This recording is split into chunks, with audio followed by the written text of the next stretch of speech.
तो स्वागत है आप लोगों का फिर से एक नए वीडियो पे। तो आज के इस वीडियो पे हम लोग देखने वाले हैं जो आप लोग का मंथली टेस्ट होगा 11th क्लास का हिंदी इलेक्टिव का। तो इसके लिए हम लोग very very important VVI question answer को देखने वाले हैं जो आपके मंथली एग्जाम में डायरेक्ट यही से बहुत सारा क्वेश्चन देखने के लिए मिलेगा। इसलिए आप लोग इस वीडियो को ध्यान से देखिए और बिना स्किप करके देखिए। तो जैसा कि दोस्तों आप लोगों का फर्स्ट क्वेश्चन में पूछा गया है कि दोपहर का भोजन पाठ के लेखक कौन है।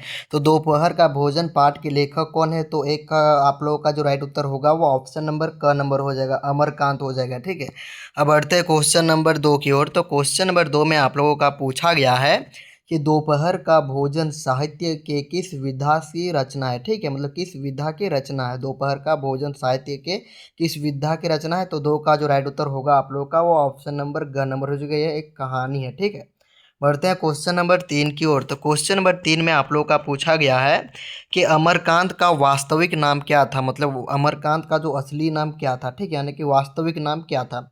तो ऑप्शन नंबर क में दिया गया है श्री राम वर्मा, या ऑप्शन नंबर ख में दिया है कृष्ण वर्मा, ऑप्शन नंबर ग में अमरदीप, ऑप्शन नंबर घ में अमरकांत। तो दोस्तों 3 का जो राइट उत्तर आप लोग का होगा वो ऑप्शन नंबर क नंबर हो जाएगा। ठीक है, यानी कि श्री राम वर्मा। बढ़ते हैं क्वेश्चन नंबर 4 की ओर। तो क्वेश्चन नंबर 4 में आप लोग का पूछा गया है कि अमरकांत को किस रचना पर साहित्य अकादमी पुरस्कार मिला। ठीक है, मतलब किस रचना पर साहित्य अकादमिक पुरस्कार मिला अमरकांत को। ठीक है, तो 4 का जो राइट उत्तर आप लोगों का होगा वो आप लोगों का क्या हो जाएगा मेरे प्यार दोस्तों, कि इन्हीं हथियारों से यही आप लोगों का राइट उत्तर हो जाएगा 4 का। अब बढ़ते हैं क्वेश्चन नंबर 5 की ओर। ठीक है दोस्तों, तो क्वेश्चन नंबर 5 में आप लोगों का पूछा गया है कि अमरकांत किस आंदोलन के एक प्रमुख कथाकार थे। ठीक है, जो यानी जो अमरकांत जी जो थे वह किस आंदोलन के एक प्रमुख कथाकार थे। तो दोस्तों इसका जो राइट उत्तर आप लोगों का होगा 5 का, तो क्या हो जाएगा, छायावाद हो जाएगा या प्रगतिवाद या प्रयोगवाद या नई कहानी। तो दोस्तों 5 का जो राइट उत्तर आप लोग का होगा वो ऑप्शन नंबर घ नंबर हो जाएगा। ठीक है, क्या हो जाएगा आप लोग का, तो नई कहानी। बढ़ते हैं क्वेश्चन नंबर 6 की ओर। ठीक है, तो क्वेश्चन नंबर 6 में आप लोग का पूछा गया है कि जिंदगी और जोंक किसकी रचना है, यानी कि तो जिंदगी और जो जोंक है वो किनकी रचना है। ठीक, तो किसकी रचना है, तो प्रेमचंद की है दोस्तों, या फणीश्वर नाथ रेणु की, या जैनेन्द्र की, या अमरकांत की। तो दोस्तों 6 का जो राइट उत्तर आप लोगों का होगा वो ऑप्शन नंबर घ नंबर हो जाएगा। ठीक है, यानी कि अमरकांत, यही आप लोगों का राइट उत्तर हो जाएगा।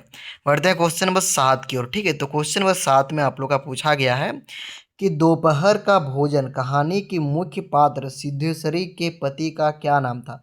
और कहानी का मुख्य पात्र कौन था, यदि आप लोगों को पूछा जा सकता है कि दोपहर का भोजन का कहानी का मुख्य पात्र कौन था, तो याद करना है सिद्धेश्वरी। ठीक है, और उसका पति का क्या नाम था यही इसमें पूछा गया। तो उसका पति का जो नाम जो था मेरे प्यारे दोस्तों, तो ऑप्शन नंबर क नंबर में दिया गया है मुंशी चंद्रिका प्रसाद। तो यही आप लोगों का राइट उत्तर हो जाएगा। बढ़ते हैं क्वेश्चन नंबर हम लोग 8 की ओर। ठीक है, तो क्वेश्चन नंबर 8 की ओर बढ़ कि सिद्धेश्वरी के बड़े लड़के रामचंद्र की आयु कितनी थी। यानी कि जो सिद्धेश्वरी जी का जो बड़े लड़के जो थी उसका जो रामचंद्र की आयु कितनी है। ठीक है, मतलब उसका बड़ा बेटा का आयु कितना है रामचंद्र का। ठीक है, ये क्वेश्चन नंबर 8 में पूछा जाए। तो 8 का जो राइट उत्तर आप लोग का होगा वो ऑप्शन नंबर का नंबर हो जाएगा। ठीक, 21 वर्ष, कितना वर्ष, तो मेरे दोस्तों 21 वर्ष। ठीक है, और जितना भी सारा मैं आप लोग को बता रहा हूँ आप लोग ध्यान से देखिएगा। ठीक है, क्योंकि आप लोगों के मंथली एग्जाम के लिए तो बहुत ही ज़्यादा इंपॉर्टेंट है, साथ ही साथ आप लोग के फाइनल एग्जाम के लिए तो बहुत ही ज़्यादा महत्वपूर्ण है। इसलिए दोनों को आप लोगों को चलकर साथ में चलना होगा। ठीक है, सिर्फ मंथली टेस्ट के चक्कर में आप लोग मत रहिए, आप मंथली के टेस्ट के साथ आप लोग फाइनल एग्जाम का भी, इसलिए इस वीडियो को ध्यान से देखिए। तो दिया गया है क्वेश्चन नंबर 9 में कि सिद्धेश्वरी के मंझले लड़के मोहन की आयु कितनी थी। ठीक, तो मोहन का जो उसका मंझला जो लड़का जो था उसका कितना साल हो रहा था। ठीक है, तो क्वेश्चन नंबर 9 का जो राइट उत्तर होगा वो ऑप्शन नंबर क्या हो जाएगा, तो ख नंबर क्या हो जाएगा, 18 वर्ष। ठीक है, और रामचंद्र का कितना था दोस्तों, ध्यान दीजिएगा, तो वो 21 वर्ष। तो दोनों को ध्यान दीजिएगा, एक भी क्वेश्चन को मिस मत कीजिएगा। ठीक है, और सिद्धेश्वरी के छोटे लड़के प्रमोद की आयु कितनी थी। और उसका एक छोटा लड़का था, ठीक है, जिसका नाम था प्रमोद। ठीक, और मंझला लड़का का नाम याद रखना है मोहन, और बड़ा लड़का का नाम क्या है, तो रामचंद्र। तो तीनों को नाम को याद करना है और कितना कितना साल का था ध्यान से याद कर लीजिएगा। ठीक है, तो 10 का जो राइट उत्तर होगा, प्रमोद का जो साल होता था, कितना साल का था मेरे प्यार दोस्तों प्रमोद, तो आप लोगों का ऑप्शन नंबर ग में दिखेगा है 6 साल का था। ठीक है, ध्यान दीजिएगा। क्वेश्चन नंबर 11 कि भोजन का, सॉरी दोस्तों, दोपहर का भोजन कहानी मूलतः किस वर्ग का प्रतिनिधित्व करता है? तो किस वर्ग का प्रतिनिधित्व करता है मेरे प्यारे दोस्तों? तो 11 का जो राइट उत्तर आप लोगों का होगा वो क्या हो जाएगा आप लोगों का? तो ऑप्शन नंबर ख, निम्न मध्य वर्गीय। ठीक है, तो यही आप लोगों का राइट उत्तर हो जाएगा। क्वेश्चन नंबर हम लोग 12 देखते हैं कि सिद्धेश्वरी ने किसकी सब्जी बनाई थी? तो सिद्धेश्वरी जो थी वो किसकी सब्जी बनाए थे? ठीक, मतलब किस चीज़ का? ठीक, तो आलू का सब्जी बनाई थी, या बैंगन की, या चने की, या कद्दू की? तो दोस्तों ध्यान दीजिएगा, इस सब्जी जो बनाई थी वो आप लोगों का चने का बनाए थे। ठीक है, तो 12 का ऑप्शन नंबर ग आप लोगों का राइट उत्तर हो जाएगा। अब हम लोग बढ़ते हैं क्वेश्चन नंबर 13 की ओर। ठीक है, तो क्वेश्चन नंबर 13 में आप लोगों का पूछा गया है कि मुंशी चंद्रिका प्रसाद की आयु कितनी थी? ठीक, मतलब जो मुंशी चंद्रिका प्रसाद जो थी था, तो उसका आयु कितना था मेरे प्रिय दोस्तों? ये क्वेश्चन नंबर पूछा जा रहा है। ठीक, तो 13 का जो राइट उत्तर होगा वो आप लोगों का ऑप्शन नंबर घ नंबर हो जाएगा, 45 साल। ठीक है, 45 वर्ष। ध्यान दीजिएगा सभी का, आप लोगों को वर्ष कितना कितना साल में किसका जन्म हुआ, कितना साल का था। ठीक है दोस्तों, क्वेश्चन नंबर 14 कि किसकी लड़की की शादी तय हो गई थी? मतलब किसका जो लड़की जो था जिसका शादी तय हो गया था। ठीक है, ये क्वेश्चन नंबर 14 नंबर में पूछा जा रहा है। ठीक है, तो उसका जो नाम जो था वो गंगा शरण बाबू का जो लड़की की शादी वो तय हो गई थी। ठीक है, ध्यान दीजिए। क्वेश्चन नंबर 15 कि सिद्धेश्वरी ने कितने रोटियां बनाई थी? जो सिद्धेश्वरी जो थी उसने कितने रोटियां बनाई थी? ठीक, तो 6 रोटियां बनाई थी दोस्तों, या 10 रोटियां, या 4 रोटियां, या 7 रोटियां? तो सिद्धेश्वरी ने जो बनाई थी वो आप लोगों का बनाई थी कितना? तो 7 रोटियां बनाई थी। कितना मेरे प्यार दोस्तों? तो 15 का ऑप्शन नंबर घ नंबर आप लोगों का राइट उत्तर हो जाएगा। ठीक है, बढ़ते क्वेश्चन नंबर हम लोग 16 नंबर की ओर कि विभाग के क्लर्की से किनकी छटनी हुई थी? ठीक है, तो किसकी छटनी हो गई थी मेरे प्यार दोस्तों विभाग के क्लर्की से? तो दोस्तों इसका जो सिद्धेश्वरी का जो पति जो था उसका ही हुआ था। ठीक है, तो 16 का ऑप्शन नंबर क्या हो जाए? तो घ नंबर हो जाएगा, मुंशी चंद्रिका प्रसाद। ठीक है, बढ़ते हैं क्वेश्चन नंबर 17 नंबर की ओर। ठीक है दोस्तों, तो क्वेश्चन नंबर 17 में पूछा गया है आप लोगों का कि क्या पूछा गया कि सिद्धेश्वरी का बड़ा लड़का स्थानीय एक दैनिक समाचार पत्र में क्या काम सीख रहा था? ठीक, मतलब जो उसका जो बड़ा लड़का जो था रामचंद्र, वो किस काम, मतलब समाचार पत्र में क्या काम वो सीख रहा था? ठीक है, दैनिक समाचार पत्र में। ठीक, तो 17 का जो राइट उत्तर आप लोगों का होगा वो ऑप्शन नंबर हो जाएगा मेरे प्यार दोस्तों, वो प्रूफ रीडिंग का काम सीख रहा था। ठीक है, कौन सा काम? तो प्रूफ रीडिंग। सबको ध्यान से याद करना है, ठीक, और बढ़िया से देख लेना है। ठीक, उसके बाद आप लोगों का 18 नंबर में पूछा गया है कि सिद्धेश्वरी का मंझला लड़का किसका प्राइवेट इम्तहान देने की तैयारी कर रहा था? ठीक, मतलब प्राइवेट। ठीक, तो वो किसका तैयारी कर रहा था? तो प्राइमरी स्कूल का वो तैयारी कर रहा था, या हाई स्कूल का, या स्नातक का, या मेडिकल स्कूल का? तो दोस्तों जो 18 का जो राइट उत्तर होगा वो ऑप्शन नंबर ख नंबर हो जाएगा। ठीक, हाई स्कूल। ठीक, हाई स्कूल, ध्यान दीजिएगा। ठीक है दोस्तों, उसके बाद आप लोगों का 19 नंबर क्वेश्चन में पूछा गया है कि सिद्धेश्वरी ने आधी रोटी खाकर आधी किसके लिए रख दी थी? तो दोस्तों 19 का जो राइट उत्तर होगा वो ऑप्शन नंबर क्या हो जाएगा दोस्तों? तो ऑप्शन नंबर ग नंबर हो जाएगा। ठीक है, तो क्या हो जाएगा? तो प्रमोद के लिए रख दी थी। ठीक, क्योंकि वो बहुत ही छोटा बच्चा था, लगभग 6 साल का था। ठीक है दोस्तों, पढ़ते क्वेश्चन नंबर हम लोग 20 नंबर की ओर कि कहानी का कौन सा पात्र बीमार था? मतलब जो ये कहानी जो है आप लोगों का दोपहर का भोजन, इसमें वो कौन सा पात्र जो बीमार था? ठीक है, तो गंगा शरण था मेरे प्यार दोस्तों, या रामचंद्र था, या प्रमोद था, या मोहन था? तो दोस्तों जो 20 का जो राइट उत्तर आप लोगों का होगा वो हो जाएगा आप लोगों का ऑप्शन नंबर सी हो जाएगा। ठीक है दोस्तों, क्या हो जाएगा आप लोग का? Option number C, Pramod. बढ़ते हैं क्वेश्चन नंबर हम लोग 21 की ओर। ठीक है दोस्तों, तो 21 नंबर में आप लोग का पूछा गया है कि सिद्धेश्वरी हाय राम कहकर जमीन पर क्यों लेट गई? ठीक है दोस्तों, तो 21 का जो क्या हो जाएगा आप लोग का राइट उत्तर? तो क्यों बे लेट गई थी मेरे प्यार दोस्तों सिद्धेश्वरी हाय राम कहकर जमीन पर? तो खाली पेट पानी पीने के कारण। ठीक है, क्योंकि जो जितना भी रोटी था वो सारे लोगों को बांट दिया और खुद भूखी रही। ठीक है दोस्तों, उसे ही तो माँ कहते हैं दोस्तों।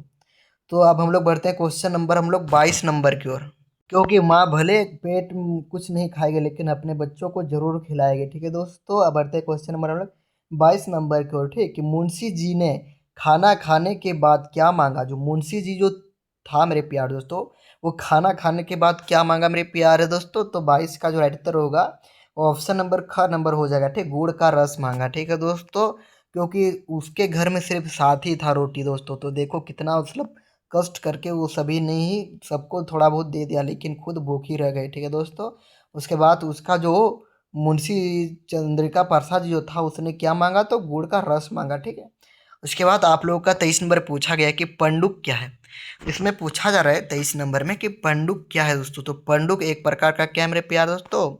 तो पंडुक आप लोगों का क्या हो जाएगा? तो ऑप्शन नंबर ख नंबर हो जाएगा। ठीक, क्या हो जाएगा मेरे प्यार दोस्तों 23 का? तो 23 का ऑप्शन नंबर ग हो जाएगा। ठीक, कबूतर की तरह एक पक्षी। ठीक है, क्या हो जाएगा? तो पंडुक क्या है मेरे प्यार दोस्तों? तो 23 का ऑप्शन नंबर ग नंबर, कबूतर की तरह एक पक्षी था। ठीक है, सॉरी दोस्तों मैंने आप लोग को उल्लू बताया, इसके लिए मुझे माफ कीजिएगा। ठीक है, क्वेश्चन बढ़ते हैं हम लोग 24 नंबर को। ठीक, कि घर में मक्खियाँ का भिन भिनाना पंक्ति से घर की कैसी अवस्था का संकेत मिलता है? ठीक है, तो वो मिलता है दरिद्रता। दरिद्रता हो जाएगा। ठीक, तो 24 का ऑप्शन नंबर क नंबर आप लोगों का राइट उत्तर हो गया। बढ़ते क्वेश्चन नंबर लोग 25 की ओर। ठीक है, कि मालूम होता है अब बारिश नहीं होगी, यह बात मुंशी जी ने किससे कही है? तो किससे कही मेरे प्यारे दोस्तों? तो 25 का ऑप्शन नंबर क्या हो जाएगा? तो गंगा शरण को कही है, या सिद्धेश्वरी से, या रामचंद्र से, या मोहन से? तो दोस्तों 25 का जो राइट उत्तर होगा वो ऑप्शन नंबर ख नंबर हो जाएगा, सिद्धेश्वरी से। ठीक है दोस्तों, अब हम लोग दोस्तों अति लघु उत्तर प्रश्न को भी देखेंगे। ठीक है, तो इसमें आप लोगों का फर्स्ट क्वेश्चन में दिया गया है कि सिद्धेश्वरी के चेहरे पर व्यग्रता के क्या कारण थे? ठीक है, तो सिद्धेश्वरी के चेहरे पर अपनी आर्थिक विपन्नता तथा परिवार के सदस्यों की चिंता है कारण व्यग्रता फैली हुई थी। ठीक, मतलब जो इसमें पूछा गया है कि जो सिद्धेश्वरी है वो चेहरे पर उसका व्यग्रता के क्या कारण था? ठीक, मतलब वो चेहरे से वो क्यों दुख लग रही थी? ठीक है दोस्तों, ये क्वेश्चन नंबर 1 में पूछा जा रहा है, सिद्धेश्वरी जी ने का क्वेश्चन है। ठीक है, तो सिद्धेश्वरी चेहरे पर अपनी अपने आर्थिक स्थिति के लिए वो चेहरे को व्यग्रता के कारण थी। ठीक है दोस्तों, परिवार के सदस्य की चिंता, और उसको अपने परिवार के सदस्य की चिंता थी दोस्तों। ठीक है, तो इसी कारण से ही। ठीक है, क्वेश्चन नंबर 2 कि रामचंद्र घर की आर्थिक स्थिति सुधारने के लिए किन संघर्षों से गुजर रहा था? तो देखो दोस्तों, जो रामचंद्र जो था मेरे प्यार दोस्तों, वो रामचंद्र घर का सबसे बड़ा बेटा है, जो घर की आर्थिक स्थिति सुधारने के लिए इंटर पास करने के बाद दैनिक समाचार पत्र के दफ्तर में प्रूफ रीडिंग का काम सीखने लगा। ठीक है, देखिए दोस्तों, जो रामचंद्र जो था वो सबसे बड़ा बेटा लड़का था। ठीक है, मुंशी चंद्रिका प्रसाद का। ठीक है, तो जो घर के उसने बहुत अपना घर को देखा, अपना आर्थिक स्थिति को देखा कि कितना खराब हम लोग का आर्थिक स्थिति है दोस्तों, तो उसी को देखकर उसे बहुत खराब लगा। ठीक है दोस्तों, तो उसने क्या किया?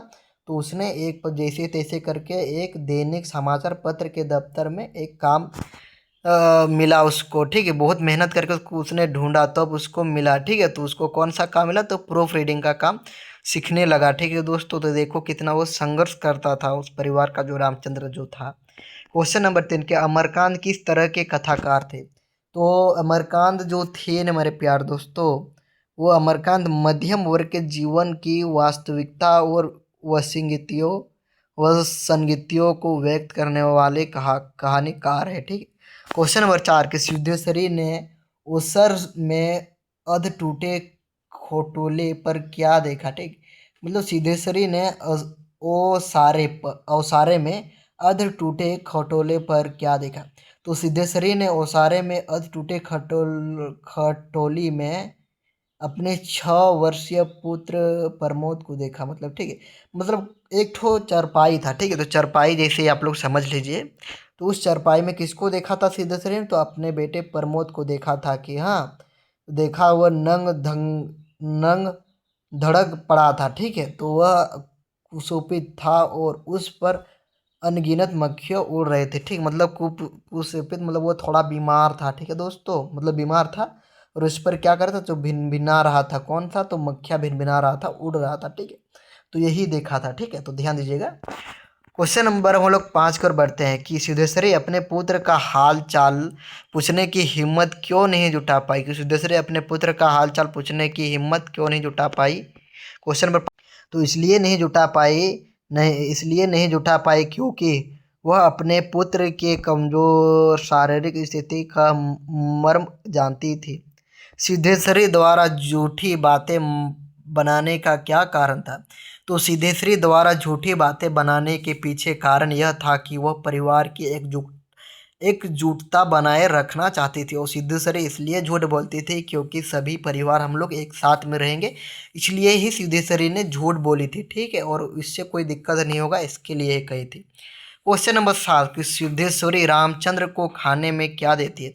तो सिद्धेश्वरी रामचंद्र को खाने में कुल 2 रोटियां देती है। कितना देती है मेरे प्यारे दोस्तों? तो 2 रोटियां देती है सिद्धेश्वरी रामचंद्र को खाने के लिए। ठीक है, और उसके बाद भर कटोरा पनियाई दाल, और भर कटोरा पनियाई दाल और चने की तली तली तरकारी देती है। ठीक है, क्वेश्चन नंबर हम लोग 8 की ओर बढ़ते हैं दोस्तों। तो कितना ये इमोशनल स्टोरी है दोस्तों, देख लीजिए। क्वेश्चन नंबर हम लोग 8 की ओर बढ़ते हैं कि रामचंद्र की शारीरिक अवस्था का लेखन ने कैसा चित्रण किया है? तो रामचंद्र की उम्र लगभग 21 वर्ष थी। ठीक है, तो मतलब जो रामचंद्र जो था मेरे प्यारे दोस्तों, उसका उम्र कितना था? तो 21 साल का था। ठीक है, तो मैं आप लोग को पहले भी ऑब्जेक्टिव में बता चुका। दुबला पतला गोरा कैसा था? तो दुबला पतला गोरा और रंग बड़ी बड़ी आंखें तथा होठों पर झुर्रियाँ था। ठीक है दोस्तों, तो समझो कितना मेहनत करके वो कोशिश किया। ठीक है, क्वेश्चन नंबर 9 कि मुंशी चंद्रिका प्रसाद की छटनी किस विभाग से और कब हुई? तो मुंशी चंद्रिका प्रसाद की छटनी 1.5 महीने पूर्व मकान किराया नियंत्रण विभाग से हुई थी। ठीक है, किससे? तो 1.5 महीने पूर्व मकान किराया नियंत्रण विभाग से हुई थी। ठीक, मतलब वो मकान किराया मांगता था। ठीक है दोस्तों, घर घर में जाके जो बड़ा सा घर आता है तो उसमें है। ठीक, क्वेश्चन नंबर हम लोग बढ़ते हैं 10 नंबर कि सिद्धेश्वरी के घर का वातावरण कैसा था? तो सिद्धेश्वरी का घर का सॉरी दोस्तों, सिद्धेश्वरी का सारा घर मधुमक्खियों से भनभना कर रहा था। ठीक, भिनभिना रहा था।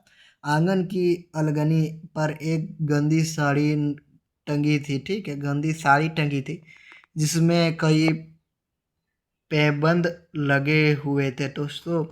तो दोस्तों मैंने आप लोगों को जो इसका जो अति लगे उत्तर है मैंने आप लोगों को बता दिया हूँ। ठीक है, तो आप लोगों को यदि इसका पार्ट 2 भी चाहिए, लॉन्ग आंसर उस टाइप का भी क्वेश्चन, तो आप लोग ज़रूर सपोर्ट करें। ठीक है दोस्तों, तो दोस्तों मैं आप लोगों को एक बात और देना चाहता हूँ कि ये वीडियो आप लोगों को यदि मंथली टेस्ट में नहीं भी आएगा तो दोस्तों उसके लिए माफ़ कीजिएगा। ठीक, लेकिन ये वीडियो आप लोगों के फाइनल एग्जाम में यहाँ से बहुत सारा क्वेश्चन आंसर मिलेगा, इसलिए आप लोग एक बार 2 बार ज़रूर देख लीजिएगा। ठीक, और नहीं आएगा तो इसके लिए मुझे माफ़ कीजिएगा दोस्तों, यदि मंथली टेस्ट में नहीं भी आएगा तो। ठीक, लेकिन मैं पूरा कोशिश करता हूँ कि आप लोगों के मंथली एग्जाम में भी मैं अच्छा मार्क्स आप लोगों को दिलाने के लिए। ठीक, तो दोस्तों ये वीडियो को आप लोगों को हेल्पफुल लगा तो लाइक कीजिए, कमेंट कीजिए, सब्सक्राइब करिए। जय हिंद, वंदे मातरम दोस्तों, बाय बाय।